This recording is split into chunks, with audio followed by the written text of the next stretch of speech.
On BBC Two now, a specially extended hour-long Newsnight with Evan Davis.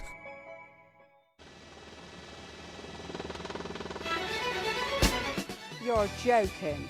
Not another one? That the government should call a general election. No, not another one.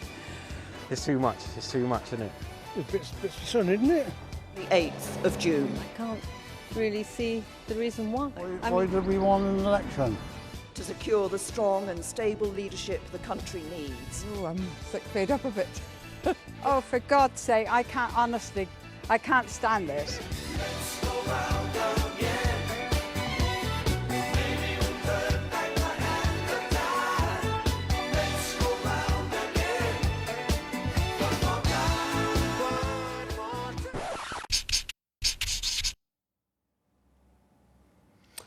Hello. So, did you see that coming? For the Prime Minister, it has a kind of impeccable political logic. Fix the majority while the sun is shining. She might need those extra seats if the rain falls over the next 2 years. She's gambling on a bigger win than David Cameron achieved last time, and the polls make that look like a good bet for her. But for some in the country, I suspect the feeling will be if the sun is shining, we should be out barbecuing rather than arguing about politics. Even Westminster professionals who normally love elections must be feeling punch drunk. Are we to have momentous national votes every year, as we've been doing since 2014? Well, an election it is. We have an extended programme tonight. We'll join Emily in Edinburgh later on, and we'll hear from voters in Barrow too. But this could be a strange one. There are to be no TV debates, Downing Street has suggested. Also, we have hugely important local elections in the middle of the campaign. And above all, the main parties are in Brexit-related flux at the moment. Let's start with Nick Watt, our political editor. You'll be probably seeing a bit more of him over the next 7 weeks. He's down in Westminster. Well, Nick, where did that come from? Well, yes, Evan, until very recently, all the signals from Number 10 was that the Prime Minister was absolutely adamant that there should be no early general election. One Cabinet Minister told me that she thought that it would be destabilising for the Brexit process. But I understand that in recent months, a number of senior ministers, led notably by Philip Hammond and David Davis, was saying, we respect what the Prime Minister is saying, but don't close off your options, because it may well be that the most stabilising thing to do will be to hold that early general election.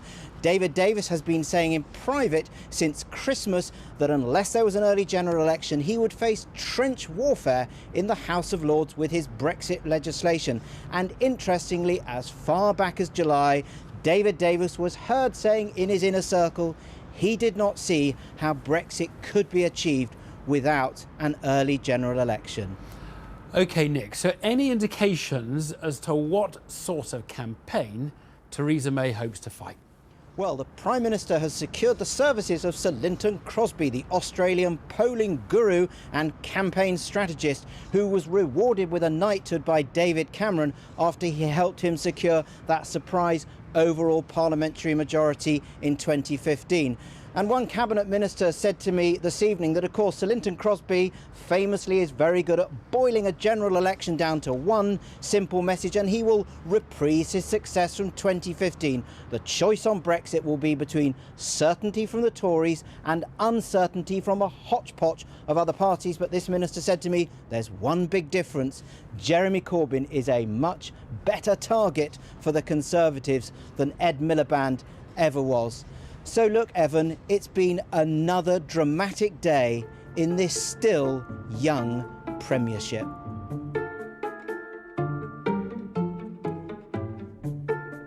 Over the quiet holiday period, Theresa May was busy hatching an Easter surprise.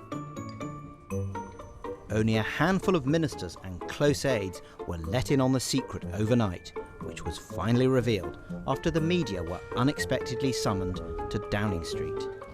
It was with reluctance that I decided the country needs this election. But it is with strong conviction that I say it is necessary to secure the strong and stable leadership the country needs to see us through Brexit and beyond.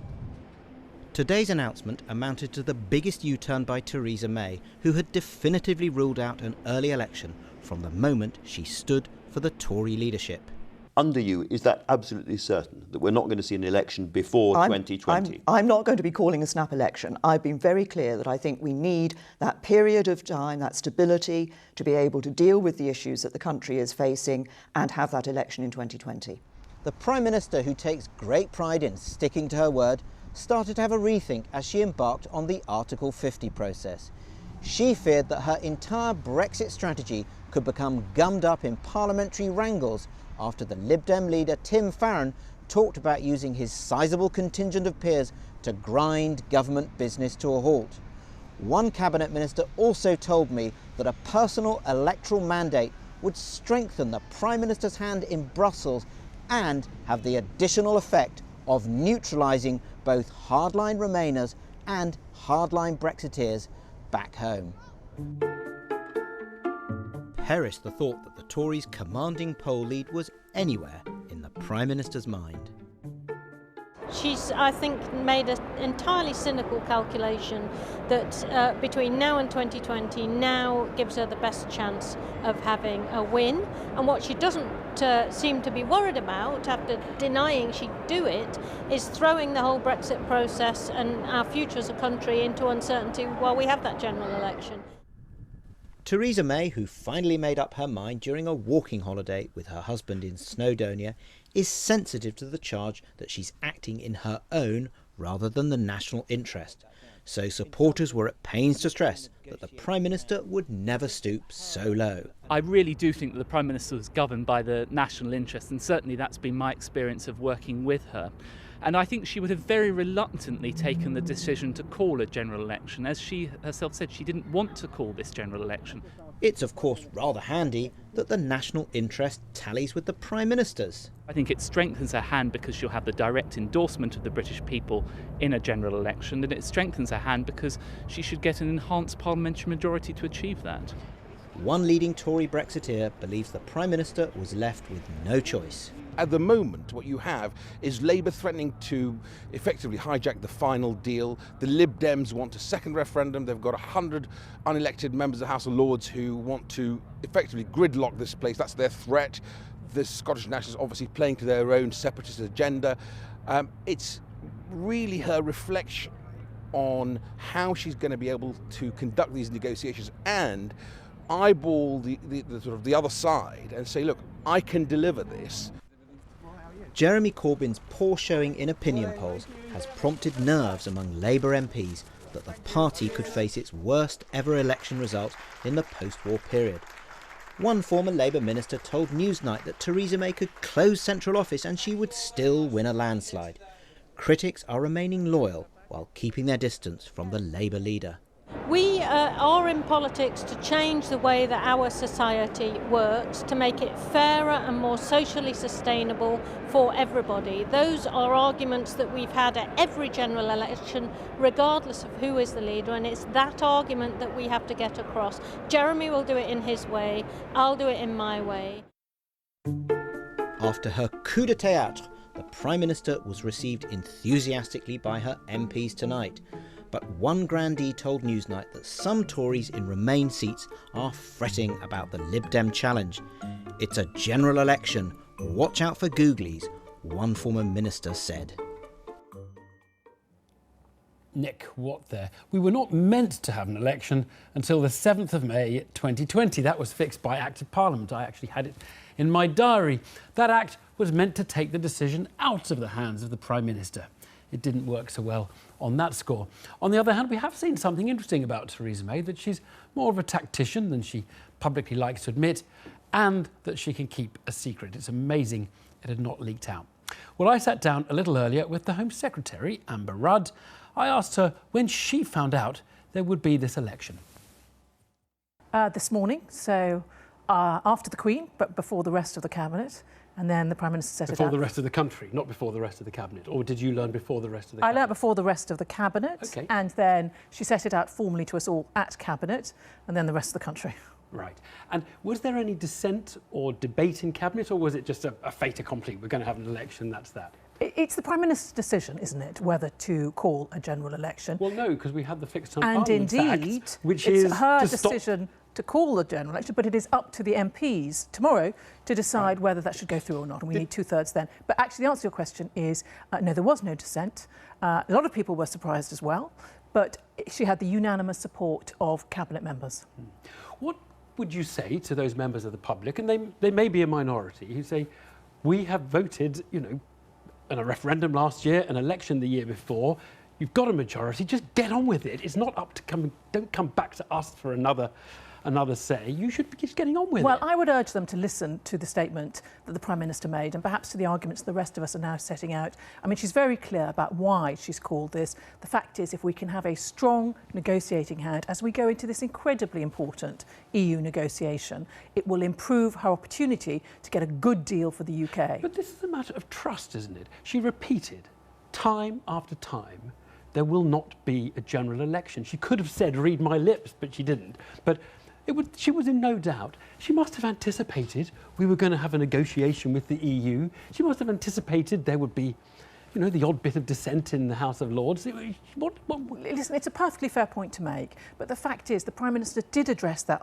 argument. She did say, I've come to this reluctantly, and these are the reasons why. She hasn't been coy about hiding behind that. How can we trust her on other things that she said? If she's so willing to change her mind on things on which she has been so decisive and so determined, and then she'll just pop up and say, OK, here are the new arguments. How could we trust her on, say, the pledge to reduce, which she has repeated recently, the pledge to reduce immigration to tens of thousands? Well, I would say listen to the arguments. You know, she has addressed this. She has taken head on that criticism in the speech that she made earlier today, and we'll be hearing more about it today. It's not about the polls. It is about the fact that we're now entering into this negotiation. There is no better time, really, to make sure that the Prime Minister has a strong hand than now.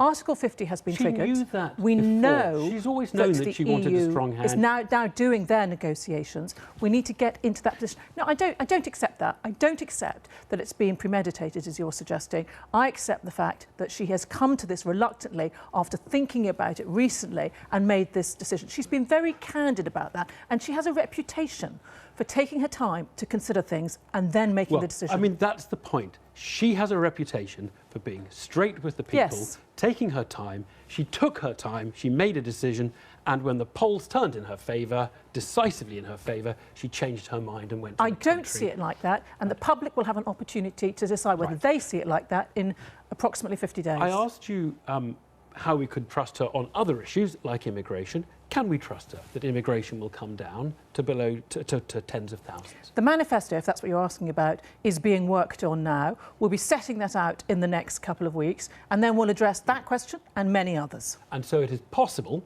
that the 10,000 pledge will not be in the manifesto. I can't give you any more confirmation. Then it must be possible that it's not, right? Well, it's really very hard for me to give an answer. No, but I mean, it was reiterated on 2nd of April when she was in India. That's fine. You're now saying it is possible that won't be in the manifesto. I'm not prepared to tell you what's going to be in the manifesto in 2 weeks' time. When it's out, I hope I have an opportunity for further debate to be analysed on it. The real reason many Tory analysts are suggesting that she called an election is not the polls, as you've argued. It is that she wants a bigger majority because she's scared of the Brexiteers in her own party rebelling. Because one day she may have to come back in the next 2 years and say, it's not as easy as I have suggested, folks. It's going to be quite a tough thing, and the Brexit isn't going to be as clear-cut or as clean as I have wanted. Do you think that's why she has done it? There are many people trying to rationalise what happened today, which did come as a surprise to many of us. I can't give you a yes or no to that answer because people are throwing up all sorts of different theories about it. But what I can say is it certainly gives her an opportunity, if she gets what we hope she'll get, but we're not complacent, a good majority, the opportunity to arrive at potential compromises within the EU, potential lines that she can set, but there will still be plenty of opportunity to debate this within the House of Commons. But this is so interesting because you are actually, in a way, your language, very interestingly, is confirming some of the suspicions that people have voiced, which is she is paving the way to get a bigger majority, which will make it easier for her to deliver a slightly softer Brexit than she has hitherto suggested. Well, I think you're jumping too far on that, because I just don't think we know yet what sort of Brexit we're going to end up with, because the negotiations she's told us what she wants. She has told us what she wants. And she's going to get what she wants. She's told us that she can. Well, we hope so, but those negotiations haven't even begun yet. But the point is, but you're entertaining the idea that it could be a slightly softer Brexit than the one she wants. Again, I don't think we should look yet for all those sort of conspiracy theories within it's not the a conspiracy theory. No, but there are lots of different theories. sensible There are lots of different theories, and perfectly sensible perhaps. But the one that is most important is the timing, in terms of the fact we've triggered Article 50. We don't want to be going into an election year or just before an election year as we enter the final conclusions in March 2019. We want to be able to have that full mandate, the 5 years to go ahead, so we do the negotiations and then for the next years. No, that's a bit strange. We're going to be out on March. Indeed. In 2019. Indeed. Because there's a whole year of being out before the next election. No, but an election can start, taking a year of election, do we? Come on. The fact is, the EU would know, in terms of any negotiations, final deal, that the UK would be going into an election year the next year. In terms of having a strong hand with negotiating with the EU, you don't want the UK election to be on the cards. You want to say, this is the mandate that the UK has.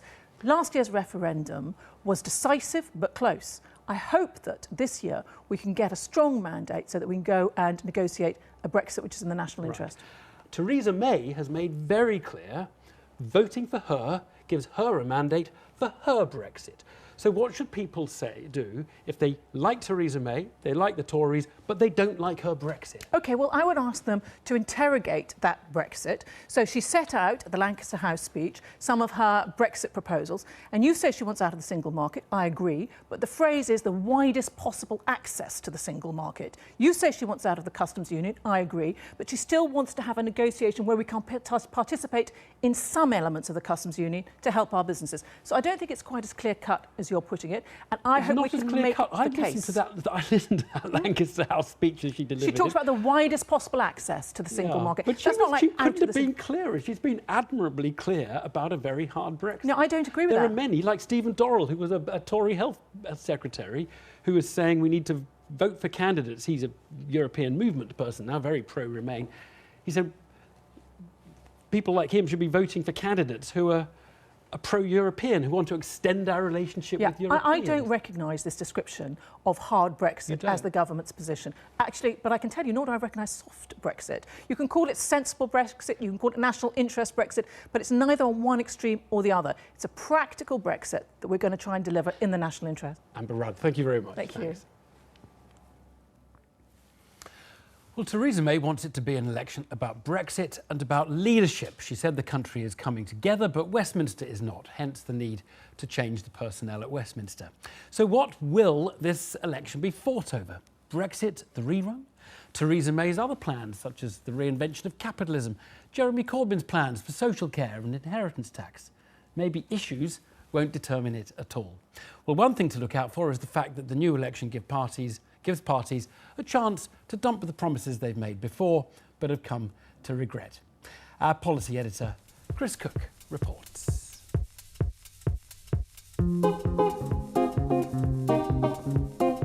Soon, the electoral bandwagons will start their roll across the UK. We've had a lot of big public votes lately. This time around, though, what will the argument actually be about? A useful idea here is so-called issue salience. Pollsters track what topics people are really thinking about. And here's a graph. Don't worry too much about the numbers, just watch this line here, representing interest and worry about the EU and Brexit. It has surged as a topic lately. It's overtaken old standards like health and the economy. Brexit is Britain's #1 issue. So as pollsters, we're trying to understand all the different things that have an impact on how people vote. And that includes things like party image, leader image, competence and so on. But one of the crucial things in the mix is issues. Things like the economy, NHS, immigration, Brexit and so on. What's most important to voters when they go into the polling station? So here are the latest top issues according to Ipsos Mori. First, Brexit, then healthcare, then immigration, in fourth place, education or schools, in fifth, the economy. So watch which topics Ms May chose today. Britain is leaving the European Union, our new relationship with Europe, to prepare for Brexit, to make a success of Brexit. Let us put forward our plans for Brexit and our alternative programmes for government, and then let the people decide. The Liberal Democrats think Brexit works for them too. Well, it's an opportunity for the people of this country to change the direction of this country, to decide that they do not want a hard Brexit, they want to keep Britain in the single market. Labour, though, seem to be seeking a broader discussion. I welcome the opportunity for us to put the case to the people of Britain, to stand up against this government and its failed economic agenda, which has left our NHS in problems, which has left our schools underfunded, which has left so many people uncertain. An economy that works for all, and a Brexit that works for all. The SNP is trying to define itself broadly too as an anti-Westminster party. And that would mean not just the hardest possible Brexit, but more austerity and deeper cuts. So now is the time for Scotland's voice to be heard and for people in Scotland to stand up for the kind of country we want Scotland to be. And that's the campaign that I look forward to leading in the weeks ahead. But the thread of another independence referendum is going to be one that runs through all the other parties' attacks on the SNP. Theresa May's defining topic, though, may be something else: herself. Electors don't just look at policy topics. It's also about issues such as competence. Do voters think that the parties will make a difference? And they take a kind of emotional view on this as well. It's not a purely mechanical one. Parts of her speech are best viewed alongside a chart showing who voters think would make the best Prime Minister, her or Jeremy Corbyn. And the decision facing the country will be all about leadership. It will be a choice between strong and stable leadership in the national interest, with me as your Prime Minister, or weak and unstable coalition government led by Jeremy Corbyn. You may have heard some of this before. This was basically the 2015 Tory pitch. Britain has a choice between the competence that has got us this far or the chaos of giving it up, going backwards and taking huge risks. So, in short, expect something of a best-of compilation. Some of the 2016 fight on Brexit, some of the 2015 general election. And, for viewers in Scotland, yet another chapter in the argument about the Union and independence. Chris Cook there. Now, I said this was an interesting election. Here's why. Much of the political action right now is within the parties. Labour is divided and the Tories range from pro-Remain Liberals to populist Brexiteers. Of course, an election is a choice between parties, not a vote on which kind of party we want each of the main parties to be. But will voters defy the usual party boundaries?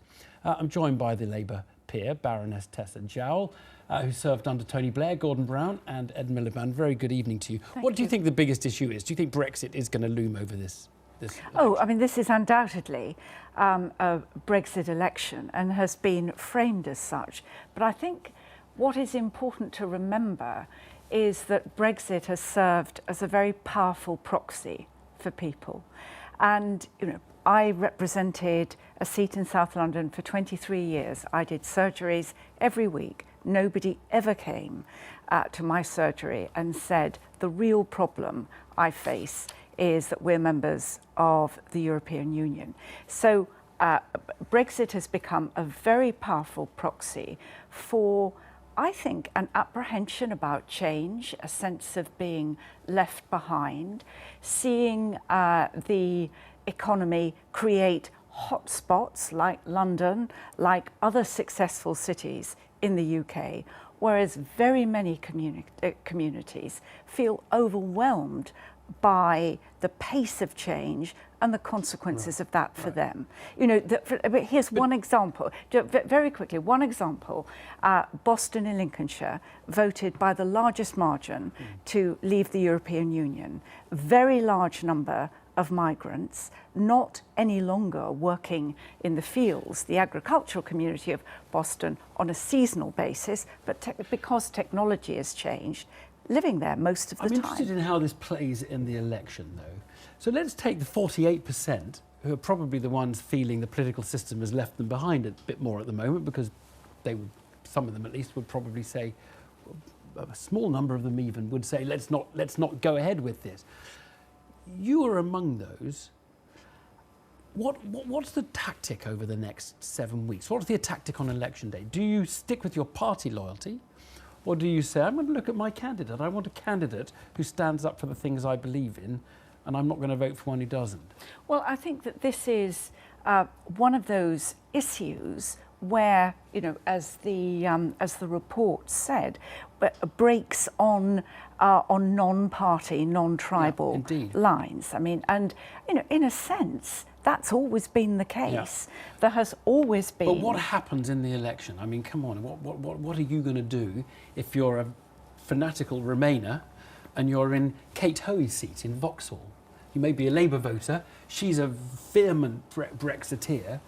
Do you vote for her or do you vote for the Lib Dems? Well, let's go back to. Let's go back to where you started.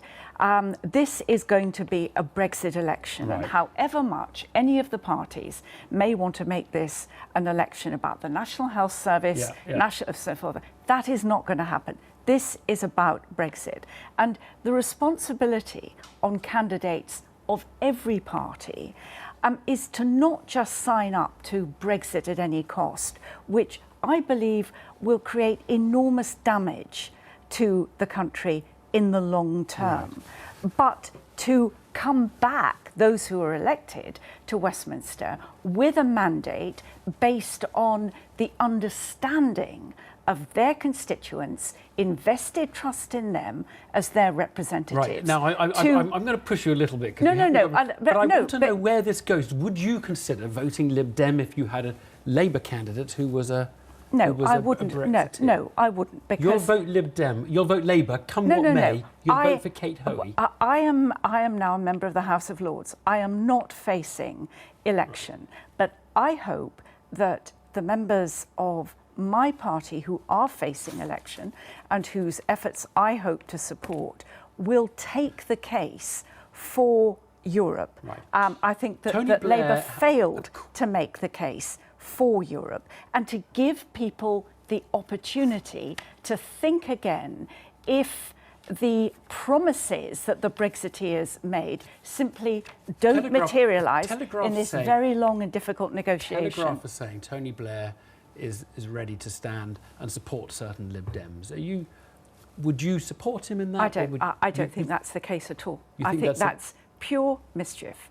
And I think it's a very dangerous thing as well to kind of discredit the importance of this issue and turning it into one about sort of tactical political cross-dressing. Okay. Tessa Jow, thank you very much. Thank you very much. Well, the two men who ran the 2015 campaign for the Conservatives and Labour, Sir Craig Oliver and Tom Baldwin, are both sitting next to me. Very good evening. Political cross-dressing, Tom, how much of it do you think is going to go on this time? How much kind of candidate selection do you think people are going to engage in? I like this candidate, I don't like that one. I think Tessa's right that this is going to be a Brexit election. And I think that will enable more tactical decision-making than before. Do I think Labour voters should be voting Liberal Democrat? I don't, because in the end, I don't think Labour can win the election, but I do think we need to have a strong opposition after the election, and at some point we're going to have a different leader than Jeremy Corbyn, and they need to inherit some MPs and some spirit within the Labour Party. Craig, I asked Tessa Jowl about whether she would vote for Kate Hoey. How should Michael Heseltine vote in this election? Give him some advice. What should he do? I mean, he's obviously... I'm not going to advise Michael Heseltine how to vote. What I think was interesting about what Tessa was saying there, though, is she's right. To some extent, this is largely going to be a Brexit election. But I think it's a Brexit election where the majority of the electorate understand that it's going to happen. And they're going to ask the question, who is most competent to deal with this biggest of issues? And the second thing that's really important is who's going to be the most effective leader. Now, by a country mile, Theresa May is ahead in that front. And I suspect when those two questions are asked, who's the best leader, who's the most competent to deal with the biggest issue, then the answer for a lot of people will be obvious. Tom, do Labour need to come up with an alternative Brexit plan? Do they need to actually have a specific plan? Here's our plan for Brexit. It is different to Theresa May's. Vote for ours if you like. Yeah, I think they do. I mean, I think one of the problems today, I think, is you've seen Labour almost trying to change the subject. They want to talk about the economy, they want to talk about NHS. They've got to embrace that this is about Brexit, and they've got to get some clarity. They've got to get some distinctiveness, because they're not going to get anywhere by saying, we'll take a little bit of immigration and we'll try and get some access to the single market. People need to know where they stand on this central issue of our generation. I don't. Right, you worked in the party. OK, let's go for a little bit of how you would run this election if you were running it. Craig, maybe you've told us you would run it on leadership. I would ask those two questions. If you're ahead in the polls and you're ahead on leadership, those are the two natural questions. And what I think you'll see is the Conservative Party over the next 7 weeks constantly asking those questions. Who's best to deal with Brexit? Who's got the best leader? They feel they know the answers. They feel the stars have aligned. You've got the Labour Party in total disarray. Interesting point that Tom makes about you've got to have a clear position on Brexit. When you've got half of your seats remain and half leave, that's a very difficult thing. That is a problem. What would be your advice to the Tories, Tom, on how to run this election? We'll come to Labour in a second. I think they've probably taken it. I mean, Theresa May holds all the cards. She is trying to pitch this as who do you trust to get the best deal for Britain? And the alternative for Labour of trying to make it about anything else than Brexit is it comes down to the personality of the leader, and Theresa May is going to win on that. Right. So she's framing it about her leadership in the Brexit negotiations, and that looks very strong. I was down on Abingdon Green earlier today, and I did quite a few interviews, and quite a lot of them next to Labour people, and the only people who were really coming out for Labour were people like Tom, who were basically feeling a bit awkward about the reality of their current leadership. And I think that that's another real problem during this campaign, is that there's a lot of Labour people who are thinking, maybe if Jeremy Corbyn just gets damaged that little bit, we'll knock him out and we can have somebody who's a bit more effective. We'll put that to Emily Thornberry, who's going to be on in a minute. How would you run this if you were Labour, Craig? What would be your advice to Labour? Well, I would be like the Irishman who's asked direction and say, well, it wouldn't start from here. I mean, they're in an incredibly difficult situation. They've got a leader who is seen broadly as incompetent. They are split down the middle. I think that the reality is you are going to have to try and force it onto issues like the NHS, education. There's a lot of divisiveness and seen around grammar schools, that kind of thing. You're saying something which we think they're doing, which is trying to talk about NHS and other things. And maybe, Tom, that is the best place. They've got a mountain to climb. I mean, that is the best thing for them to do. I think if they don't take this opportunity to get clarity on Brexit, they're going to suffer even more, because it's going to become an election about Jeremy Corbyn versus Theresa May. They've got this one opportunity now to get some clarity on this key issue. And I think they could say, this is an election which Theresa May looks incredibly strong, but she's actually called it out of weakness, because she knows Brexit is going to be a disaster. She knows it's not going to be a land of milk and honey, and so she's cutting and running before the reality bites for Brexit. And so this is actually Theresa May being weak rather than strong. Thank you both very much indeed. Anything can happen in politics these days, and so even though Labour looks to have that mountain to climb, it surely can win, but is in a way two parties. It is at the moment two parties, not one. Corbyn supporters and his critics take different views on many things, though the critics probably won't want to rock the boat ahead of an election. Well, the New Statesman's special correspondent, Stephen Bush, is perhaps the country's closest watcher of Labour politics. Here's his 1-minute take on what to watch, filmed in Jeremy Corbyn's constituency of Islington North. I should mention that this piece contains graffiti that some may find offensive.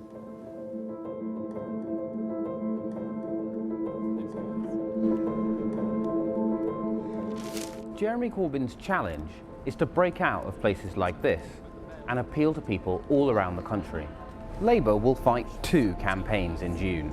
The first will be for voters all across the country and will build on Jeremy Corbyn's Good Easter. Policies designed to say, we'll take from those with the most and give something to everybody, like universal free school meals, funded by taxing private schools, for instance. They hope that this will give people a chance to change their mind on Jeremy Corbyn. The pessimists in Jeremy Corbyn's campaign are fighting a very different campaign, however. They believe that the opposition of his own MPs, the effect of Brexit on the Labour vote, and Theresa May's own popularity mean that he cannot win this election. What they're hoping to do is to fight a second election as leader, just as Neil Kinnock did, and carry on after a defeat. That's why they, like his critics, will actually be fighting another campaign to convince Labour Party members then the ensuing defeat was nothing to do with them.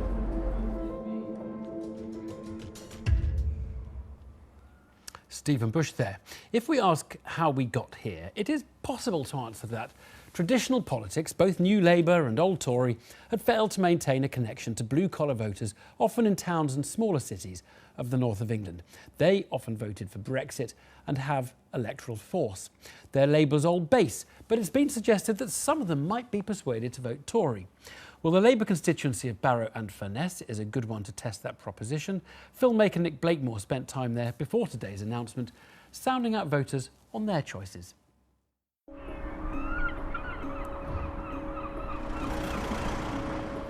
The Conservatives at this time are the only party who are going to deliver Brexit. And could you consider voting for them? And on that I could consider voting for them because of that.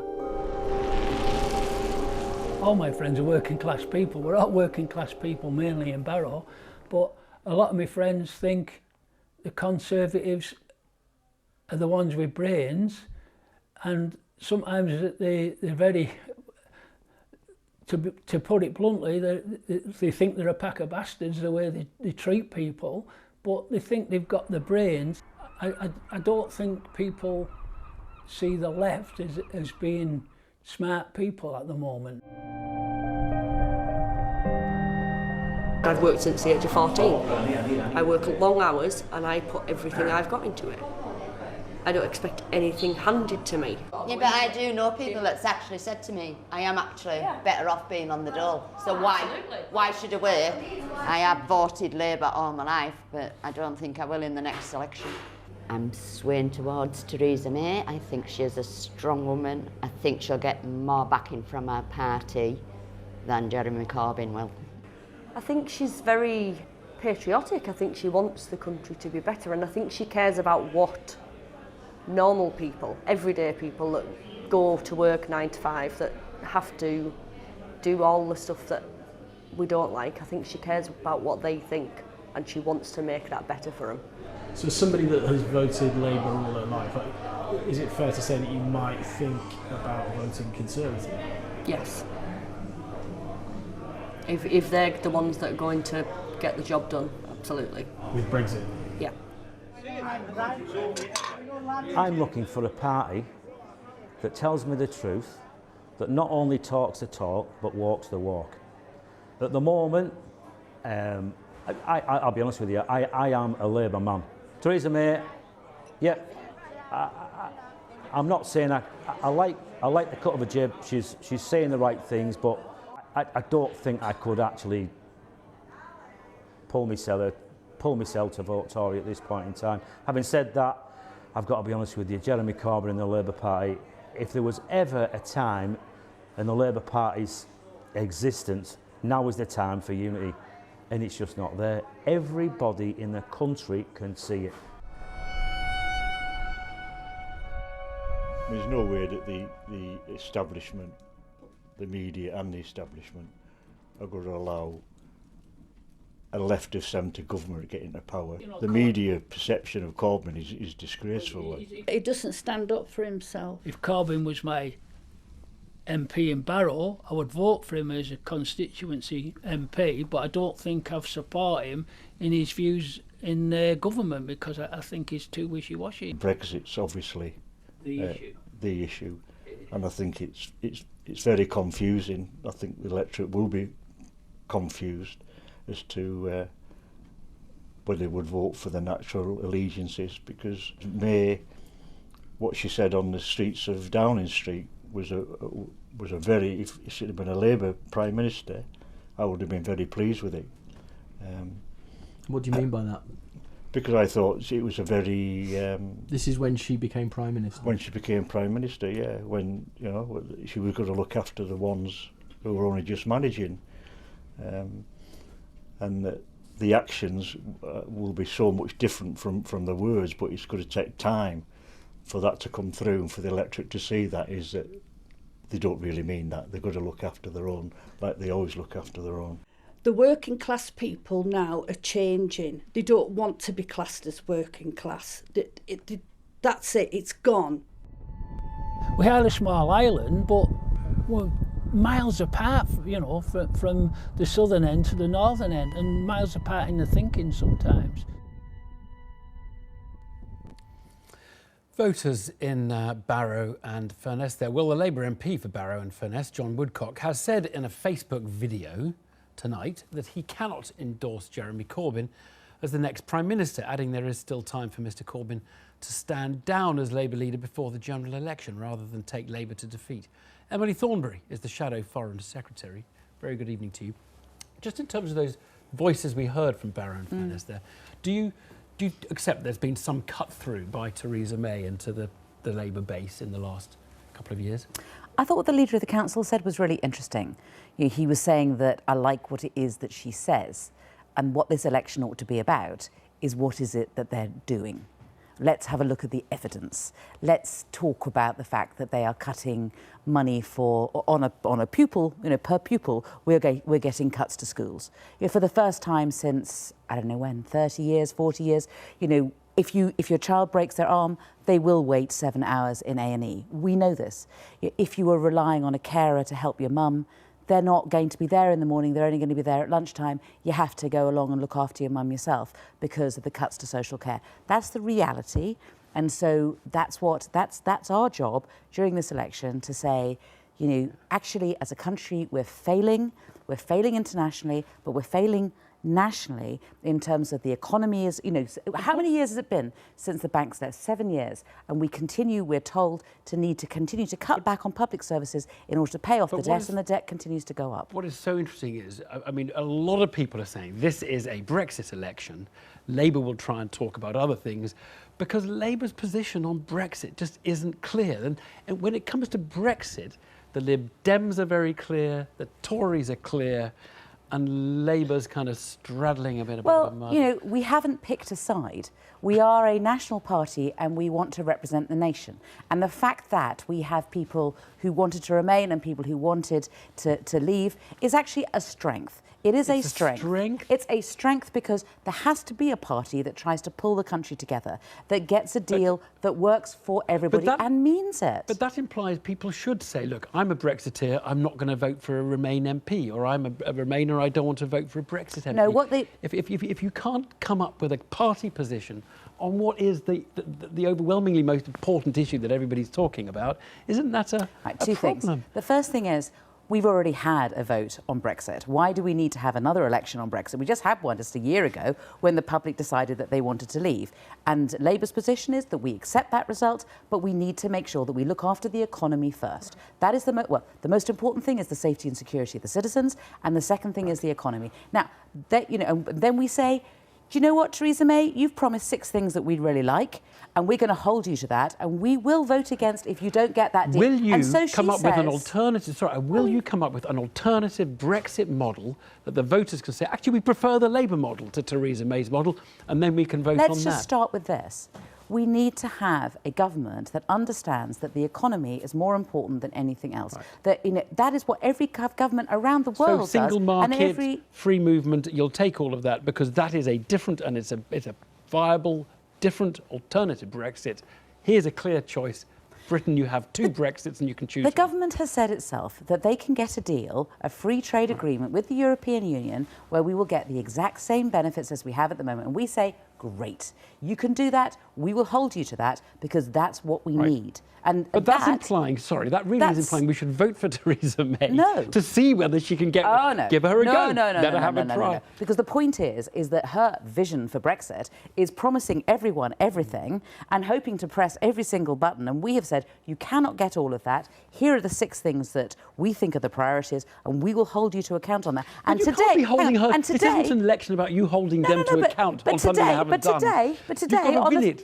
Today, on the steps of Downing Street, she's saying, we don't like the opposition playing games with us. We don't like the opposition being mean to us. We're going to have a general election and hope to get rid of the opposition and hope to get lots and lots of votes, and we want a blank cheque. They had a limited amount of time to do these negotiations, and how much of this are they going to spend on a general election, which they promised 11 times that they weren't going to have? Look, Respectfully, I think the election has to be on your alternative prospectus, not on your holding them to account on their prospectus. No, but it has to be about the economy, it has to be about people's day-to-day lives, and people's day-to-day lives is their teacher is saying that their school is being cut. It is about, you know, it's well about... made. You made it already. People's living standards. John Woodcock, MP, saying, I couldn't vote for Jeremy Corbyn as Prime Minister, but I'm Labour and I want to win my seat and be reselected as the candidate for Labour. What should the members of his party in that constituency do?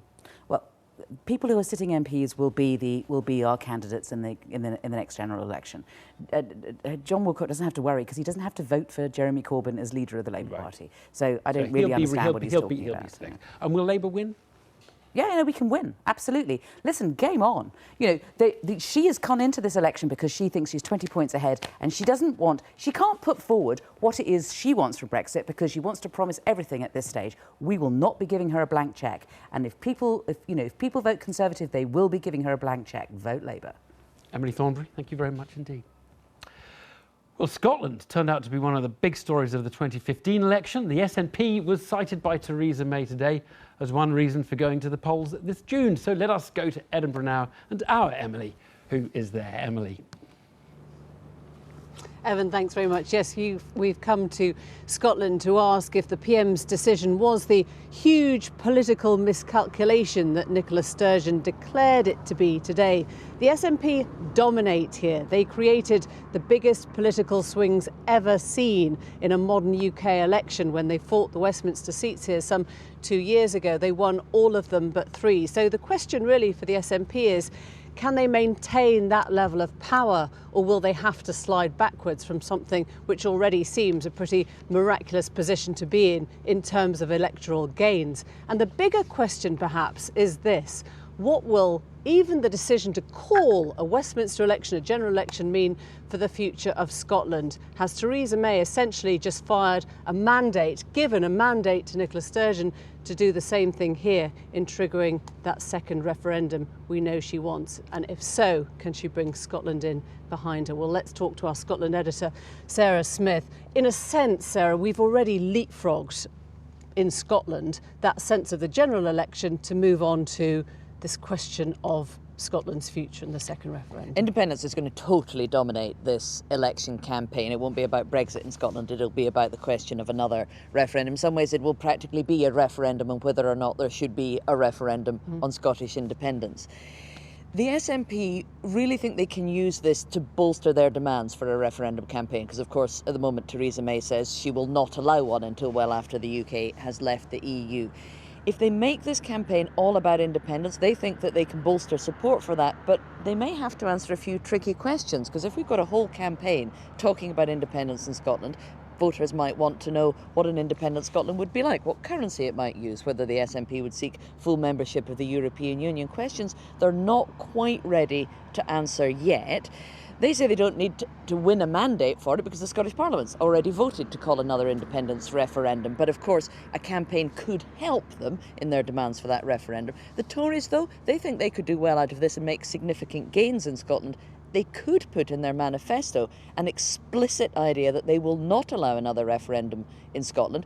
If the Tories then went on to win in Westminster, they could say they had an electoral mandate to deny a referendum. That is absolutely fascinating. I'm going to take that to our commentators here now. Leslie Riddoch, a commentator and also supporter of the SNP, and David Torrance, who I think we could say, as well as being a Herald commentator, is a bit of a thorn in the side for Nicola Sturgeon. Do you think that's what she might have in mind, this idea that Theresa May could put something in the manifesto that rules out a referendum in Scotland? Is that possible? I think so, and actually the SNP will be compelled to put something in their manifesto too. So you have a competition for mandates. But by any measurement, the SNP is going to come out of this election in Scotland with the most seats and the biggest vote share. So I think that will be quite hard to pull off. But what the Conservatives will argue that if the SNP slip back on that high point of 56 seats and nearly 50% of the vote in 2015, then somehow that represents a shift, that somehow it vindicates the Tory argument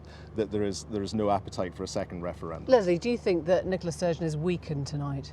No, not in the least. I think most Scots will be just quite scunnered, to use a Scots word, which is kind of aghast at the notion that there's anything democratic happening today. What's happening is quite plainly a cynical power grab by Theresa May. It's nothing to do with Brexit. It's nothing to do with resolving any of the dilemmas of Northern Ireland or Scotland. Which is the argument levelled at the SNP not so long ago when that second referendum was mooted. There's a 62% group of people in Scotland who want to be in Europe, and the SNP have 56 MPs to the Lib Dems' paltry 8. Despite the fact the Lib Dems are being described as the anti-Brexit party, it's the SNP We're who in the stood numbers in being game that then. number. Immediately, what does that victory look like? What does the SNP have to hold on to now to feel that it has Scotland behind it? Oh, I think they just have to get more than 40 seats probably, and that seems likely.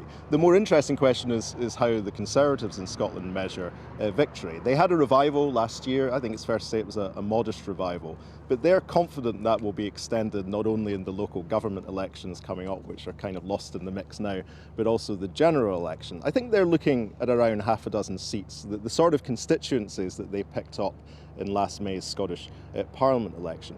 But again, to emphasise that point, the SNP by any measurement will win that election. Hands down. But I think the Tory calculation is that they'll check SNP momentum. So what we've got, degree. the Tories currently have one MP north of the border. If they got another one, that would be a 100% What about increase. Labour though, because the SNP picked up a lot of its votes last time round from previous Labour supporters, voters. Is there a worry now that they will go back? No. I mean, how could there be? That Labour is in disarray in both sides of the border. That's one common thing. And actually, I disagree. I think this will be about Brexit because Scotland is trying to define itself differently than the society emerging south of the border. David. There's a lot of aspects that people find very objectionable, and this is beyond even Brexit, though that's a key one. But Sarah made the key point on that, because the SNP are clearly in a process of pivoting away from rejoining the EU immediately if Scotland were to become independent and towards after the European Economic Area. And they're not being upfront about that because, again, it's caught them unawares, and they're going to have to play catch-up and be clear in their manifesto about what precisely they're proposing. And I'm not sure they're ready to do that. Then would she spell out currency? Would she spell out, revenues, money, all the rest of it? Do you think she should do that now? We've had this sprung on us for one day, and just to be clear, I'm not an SNP member or even keen supporter, but as people will look at this, there are ample opportunities for Scotland and variations of what we could do in Europe. And the one thing that most Scots would agree on is that we need to be in there exploiting one or other opportunity. There's also the aspects of the rate clause that crept into the benefits legislation recently that people find abhorrent.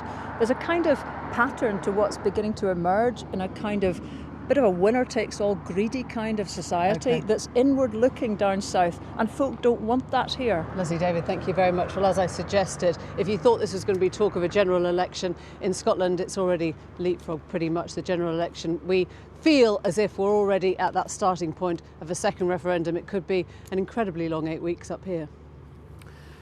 Emily, thank you very much indeed. Well, let's finish with a panel to talk through the choices on offer. I'm joined by Paul Mason, who's a Guardian columnist and Corbyn supporter, Polly Mackenzie, who is special advisor to Nick Clegg, and Fraser Nelson, who's editor of The Spectator. All the evening to you all.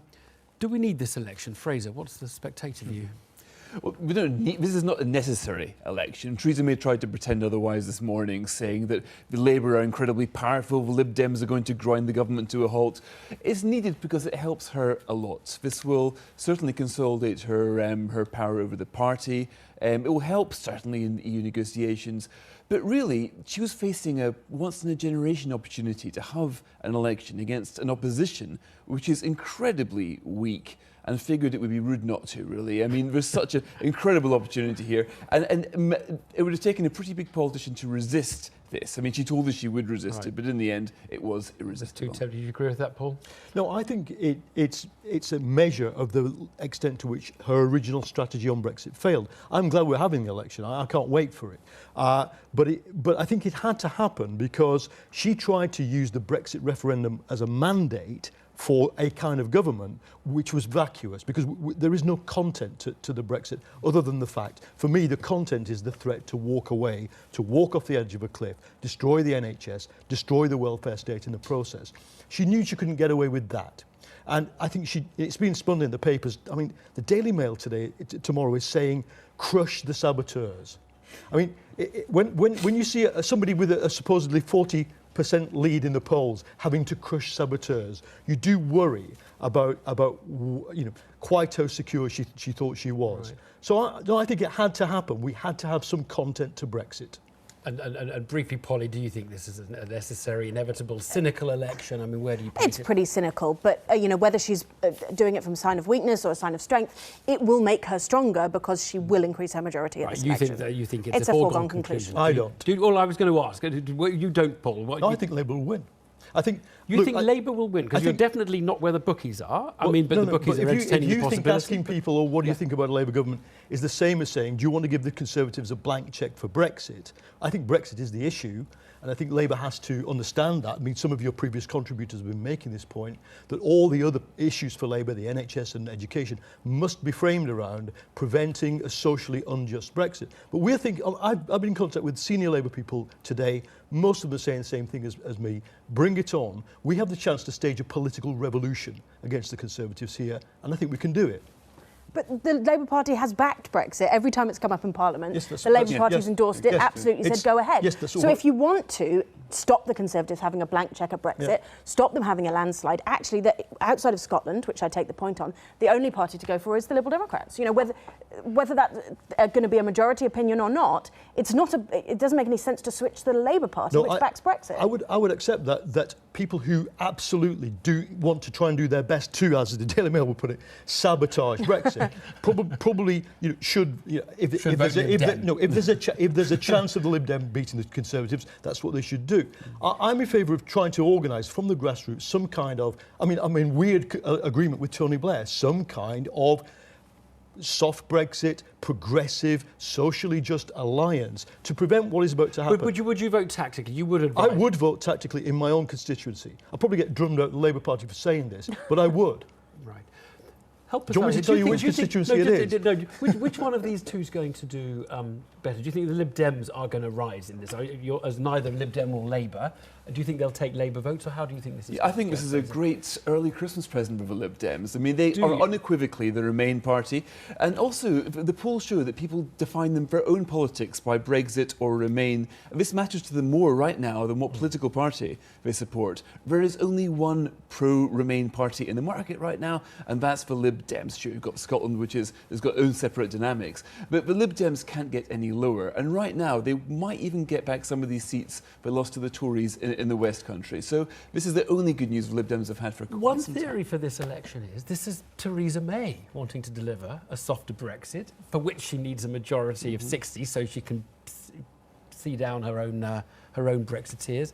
Amber Rudd's interview with me earlier tonight didn't seem to kind of belie that. I thought it was quite significant. She was basically saying, yes, it is true that one of the results of this, intentional or not, will be a softer Brexit is more possible because you can navigate it past the Tory backbenches. One of the many, many ways in which this will be helpful for Theresa May. Do you buy that, Polly? Well, it depends who gets elected, doesn't it? Because if the Conservatives take 100 seats off the Labour Party, who are those MPs? They'd probably be pretty hardline Brexiters, actually. So the dynamics of the Conservative Parliamentary Party will change. I think it is in the interest of everybody who doesn't want Brexit to become an economic catastrophe, the smashing of the welfare state, the smashing of employment rights. And that includes, I think, me and you, to think about how we might vote either tactically or cleverly in order to prevent the Tories having a majority. Now tell us your constituency. Do you know what? It is Vauxhall, and I have, as so my Kate MP... Hoey is Kate Hoey. So you won't vote for Kate Hoey? Well, no, I will vote tactically. So who will you vote for? Well, I'm a Labour Party member. At the moment, I'm going to vote for the Labour candidate. None of these Labour candidates... But you just said you'll vote. That's not tactical Brexiters in the Labour Party. Well, I think Kate Hoey is the kind of exception that kind of proves the rule, doesn't she? But remember, we saw John Woodcock raised earlier. I mean, Emily Thornberry gave a classic politician's answer there about John Woodcock. But the NEC can block any of these Labour candidates who don't want to be part of Labour. And I think that ultimately, we in Labour have to position ourselves very much towards that section of the electorate that is worried about Brexit, that wants a socially just Brexit. And that is, we should be together finding out a way to block the Conservative majority. Polly, are you recommending Lib Dem supporters to vote tactically as well? There's plenty of Lib Dem supporters who've been voting tactically all of their lives, and they're not going to stop now. Thank you all very much indeed. That's it for tonight. But before we go, you'd be forgiven from watching the pictures that the Prime Minister addressed a more or less empty Downing Street this morning. Not so. Hundreds of political aides, cameramen, civil servants, researchers, campaign staff and pollsters groaned with tired excitement at about 11:05. Just 7 weeks till polling day. Let's hope it flies by. Good night.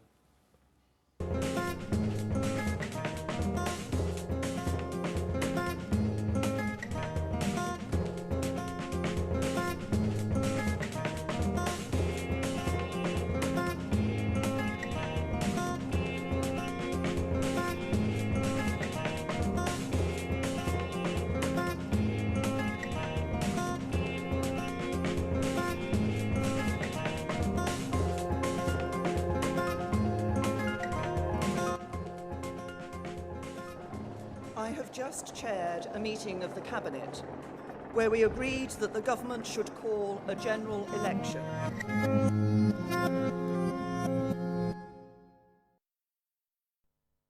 Very good evening to you.